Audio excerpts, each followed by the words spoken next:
What's up, everybody? We are going to go through a little bit of human design analysis live.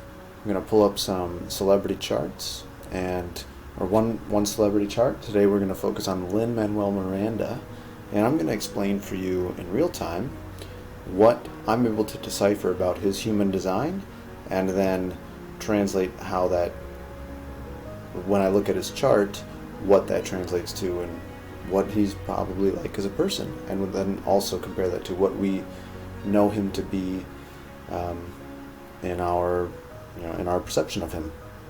This is just a fun hobby for me, but if you are interested in having your own human design chart read, feel free to let me know. You can book an analyzation session or a human design reading. There we go.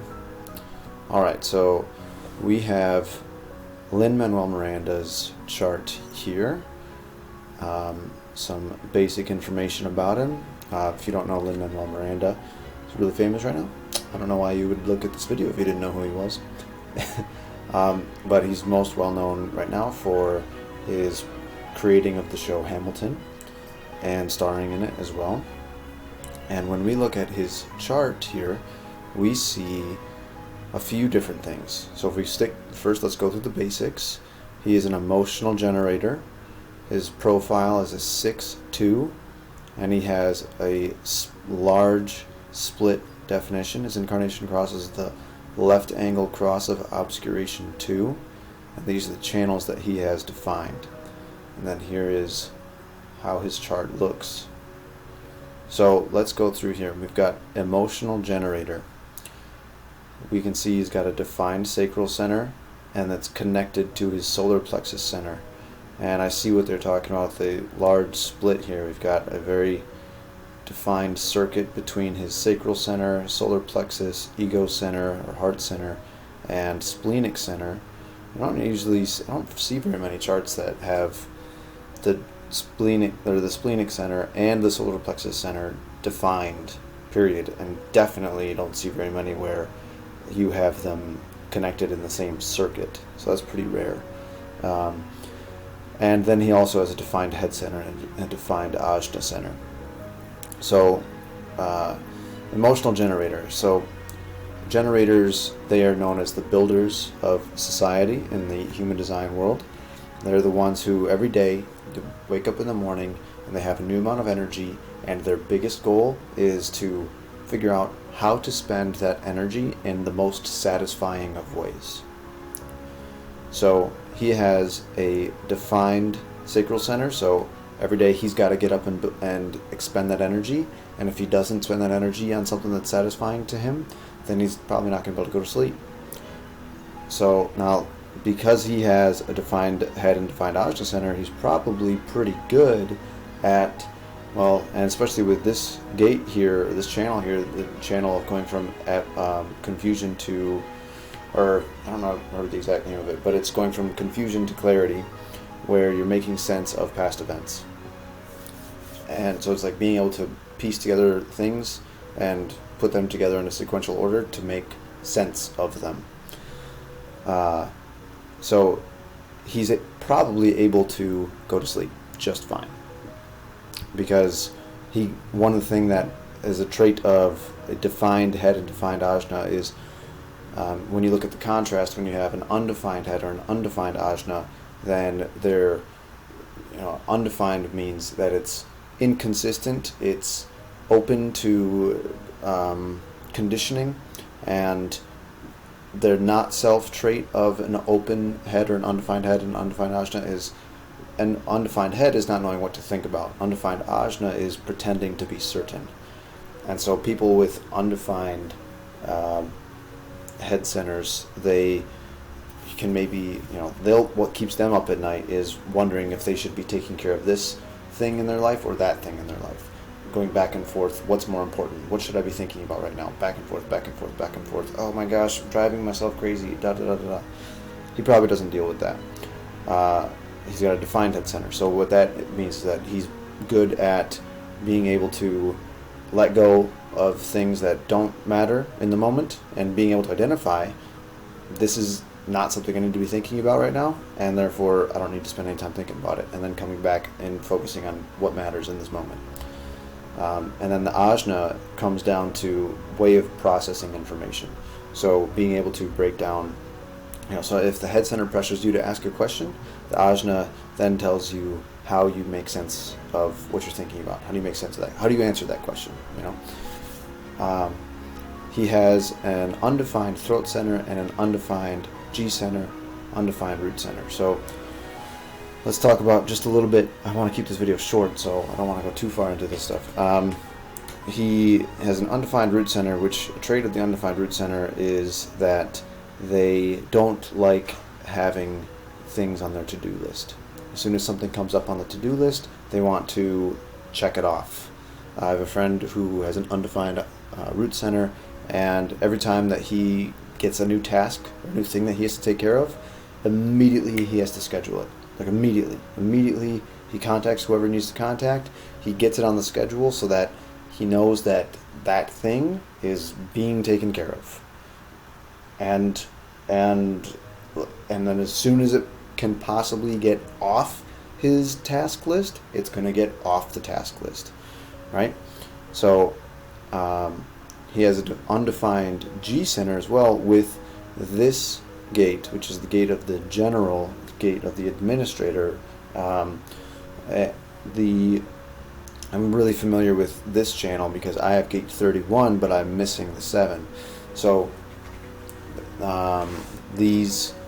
so the gate 31 is like the gate of the voice of the leader, but if you don't have the 7, then it can sometimes be, if you're not invited, for me I'm a projector, if I'm not invited into the conversation, then it's like people wondering why I'm speaking. So I spend a lot of time relatively quiet unless somebody is inviting me to share something, in which case then I can be listened to properly and people can appreciate what it is I'm sharing with them. So that's also a trait of me having an undefined throat center as well. Defined throat center people can actually just come right in and just say what they need to say and just manifest themselves as need be. Undefined throat center, if you just come in saying the thing, not self-trait of an undefined throat center is trying to attract attention.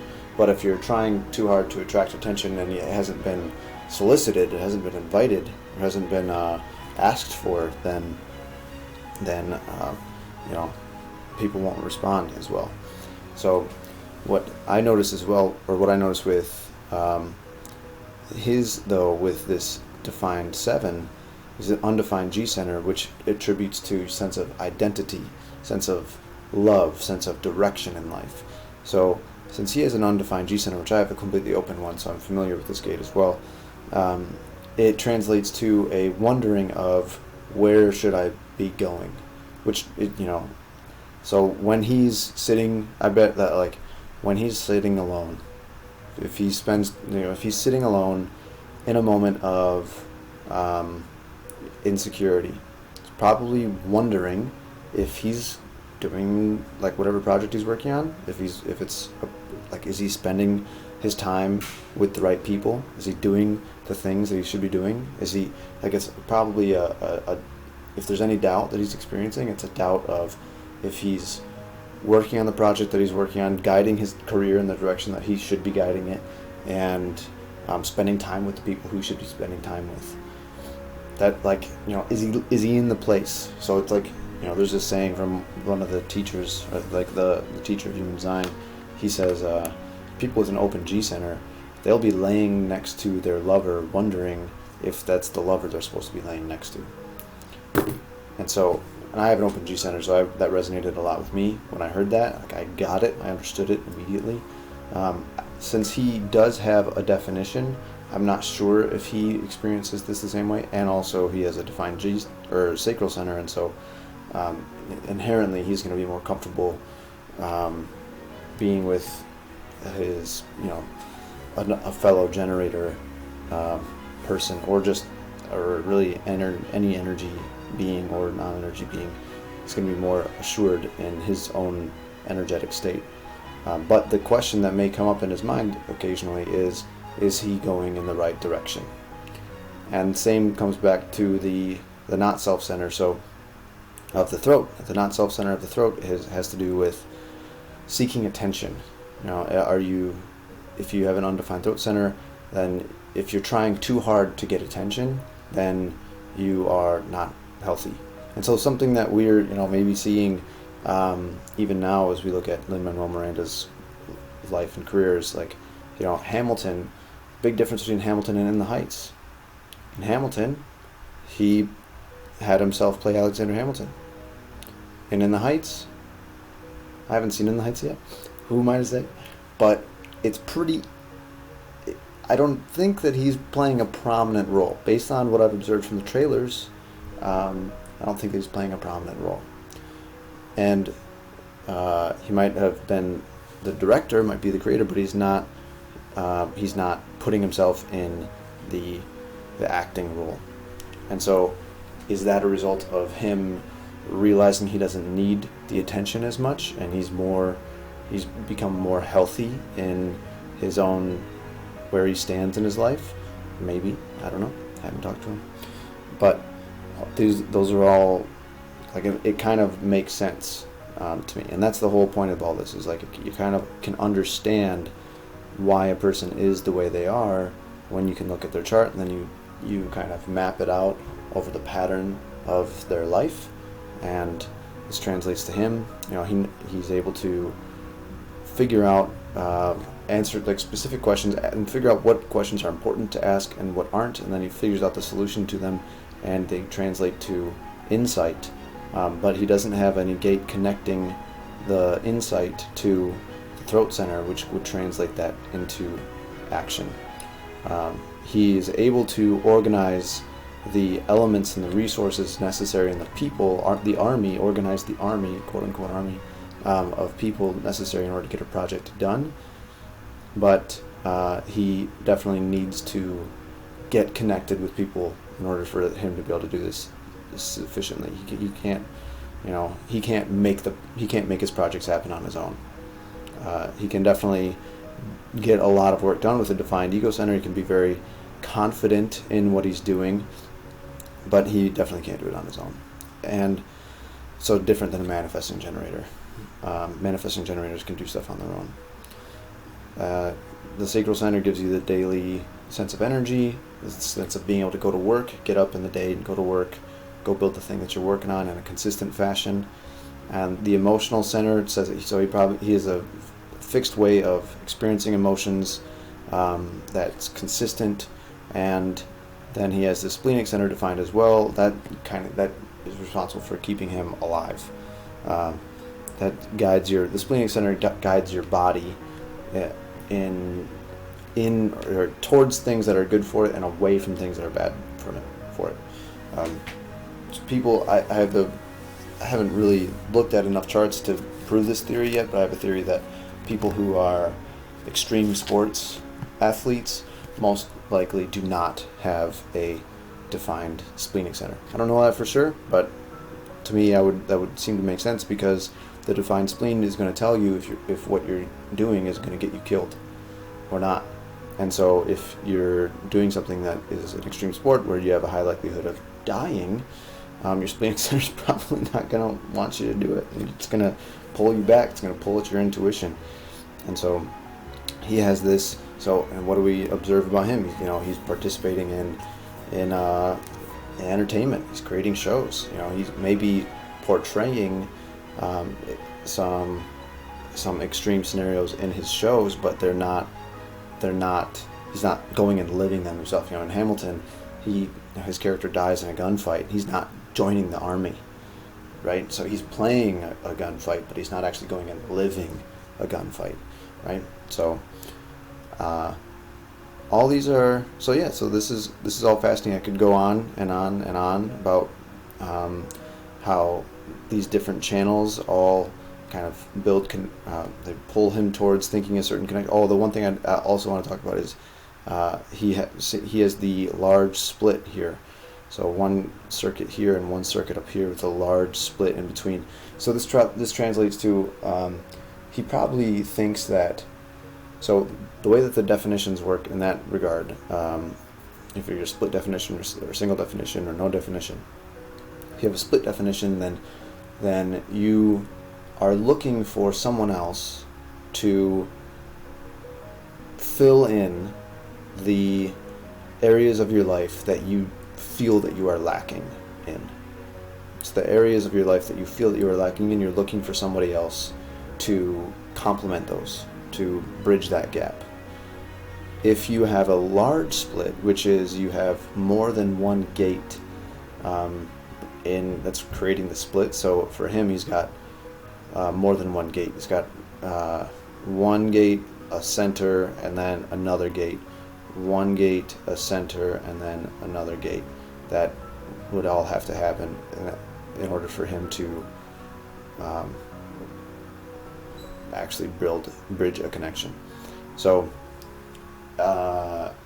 this means that he would be looking at the things that are wrong in his life, that are lacking in his life, and that people need to satisfy in his life.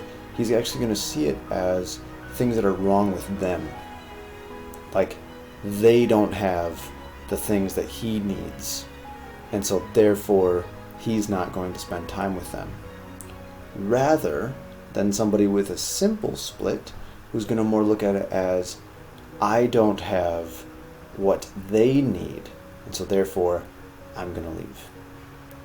Like, so if you're in a relationship with somebody and a simple split person, they're going to see the other as more likely having all the things that they need in order to be happy. You know, all the things that the simple split person wishes that they had within themselves. Are going to look at the other person and be like, oh, they're so great because they have the things, and then they're going to leave the relationship if they're like, I don't have the things that I need to have in order to bring satisfaction to this relationship.